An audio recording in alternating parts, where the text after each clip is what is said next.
Hey there, good people, it's your Crippled Critic, and this week I want to talk about the games I played at GIC. So, if you don't already know, I went to Poland back in October. Man, it was crazy. I never really expected to be able to do something like that, but yeah, it was my first time in Europe, and the way that all came about was through my accessibility expertise, I guess. I've been able to kind of do more public speaking and go to different conferences and colleges talk about accessibility in gaming, and I've been putting my name out there more and giving my information to different game conferences. And when you know it, the GIC, a conference in Poland, knew about me and asked for me to come and host a panel there about accessibility in gaming. The GIC is one of the largest video game expos in Europe. There were over 400 game studios in attendance, not just from Poland, but from all over the world. I was asked to host my own panel on accessibility in gaming, and there was a great turnout. While I was there, I was also able to check out a bunch of new games coming out in the near future.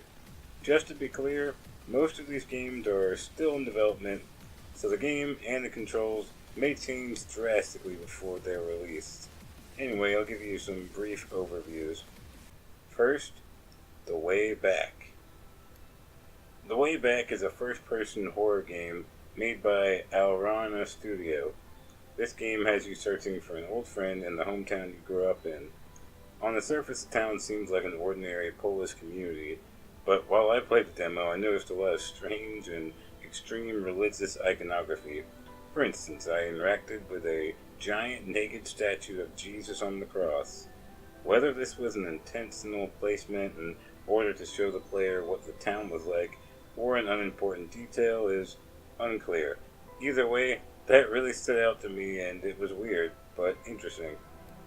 So you explore the town and interact with objects, which will sometimes initiate a memory or a cutscene. I wasn't able to explore much of the town, but I did notice that I was given a very linear path to follow. The developers were very adamant about their plan to add more to the game eventually. They explained that The Way Back was a narrative-based game, but they were planning to add more puzzles, mini-games, and interactive gameplay in the coming months. As I searched an old abandoned house, I initiated one of the mini-games brought by the main character's childhood memory. It was an easy-to-learn card game with fantasy elements. I enjoyed playing it, and I think it'll be fun side quests. As far as the accessibility in the game, the developers told me they plan on letting you customize all the keyboard keys for the finished product. I was playing a PC build of the game with a 360 controller. The game has you move with the left control stick and aim the camera with the right control stick. You can interact with objects by pressing one of the symbol buttons.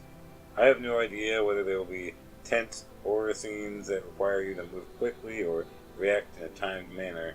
I didn't get to any of those moments while I was playing the demo. However, during some scenes I did notice subtitles scrolling. That's it as far as controls. Seems simple enough. Up next, MindSeize. MindSeize is a 2D Metroidvania game set in a cyberpunk world. It was developed by KarminaDimension.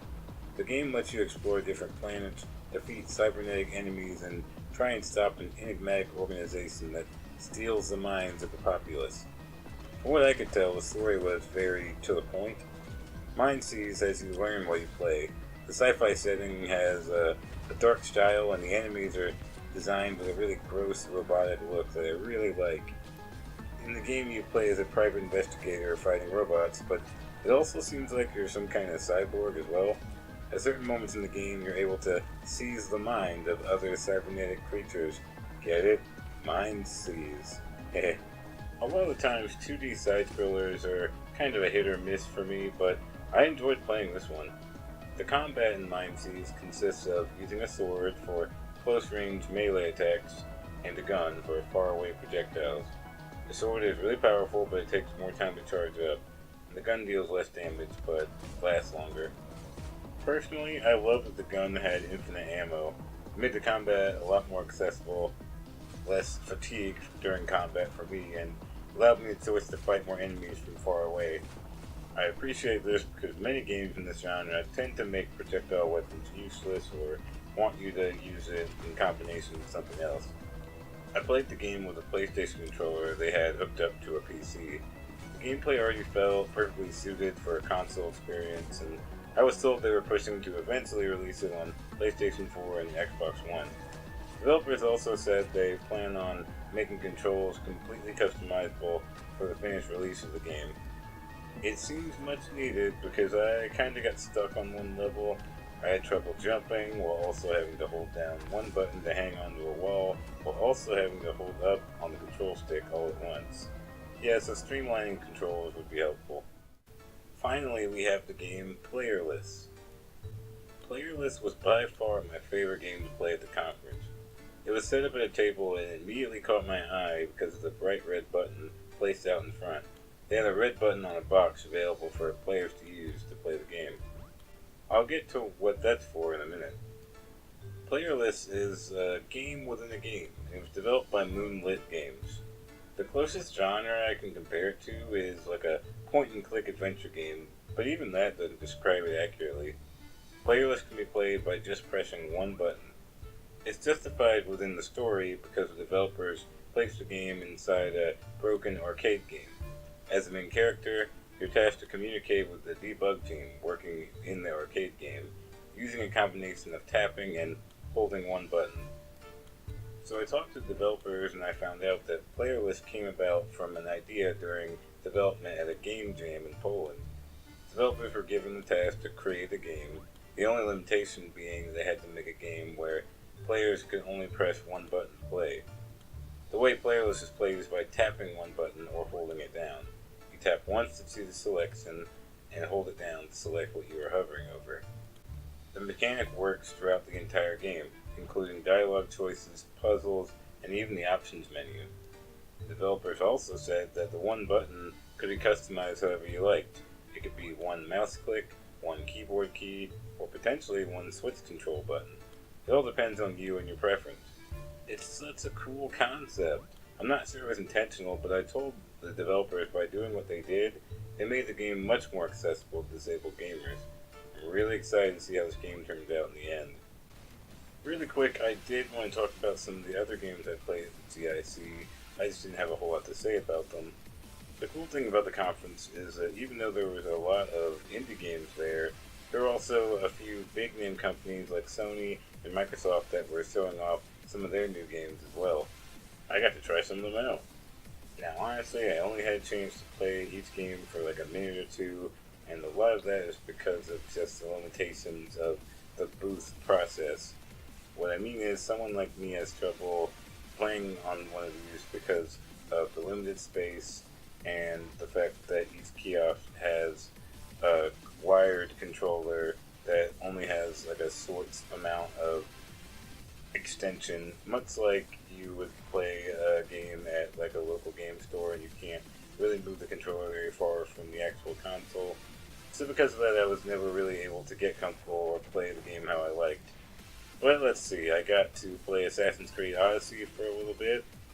This was the Xbox One version, I think, and I didn't really get a chance to get into the combat, but I got to roam around the environments, and I noticed that in this newest installment, they really streamlined the climbing mechanic.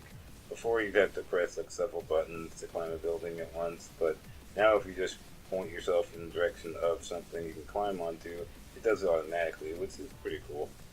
I also got to play Bayonetta 2 for Nintendo Switch. That was pretty fun, a lot of over-the-top hack-and-slash action, and it really made me want to finish the first game, since I never actually did. Pretty simple controls, and if I ever get a Nintendo Switch, I'll look into getting this series. So since I'm getting to the end of this video, I wanted to stop and say some kind words about the GIC staff. The staff at the GIC were so amazing, really accommodating and helpful. The minute we landed from the airport, there was already an attendant they had set up to help us get to our hotel and help us get transportation available. They just went above and beyond to make things as easy as possible for me and my caregiver. One of the craziest moments for me is when, during my stay, I had a mechanical malfunction of my wheelchair charger, and All we did was talk to the staff member at the conference, and he said, "I'm on it." He went and rallied all the IT department, and they literally made a chair charger for me out of spare parts and wires. Crazy. Super nice, completely unexpected. I can't thank you guys enough. Anyway, that was my experience with GIC. It was great, and I got a chance to educate developers from around the world about accessibility at this conference. I'll hopefully be able to work with them in the future. Their games were really unique, and most importantly, I saw an eagerness to improve the games for the benefit of all gamers. Hope to go back one day. Alright, you guys. Well, that was the GIC experience, and let me know what you think about the conference. Have you ever heard of it before? What do you think of the games? Let me know in the comment section below. So starting next year, I promise I will do more consistent content on this channel. I've been kind of busy and just getting back into the swing of things, but you will see new stuff soon.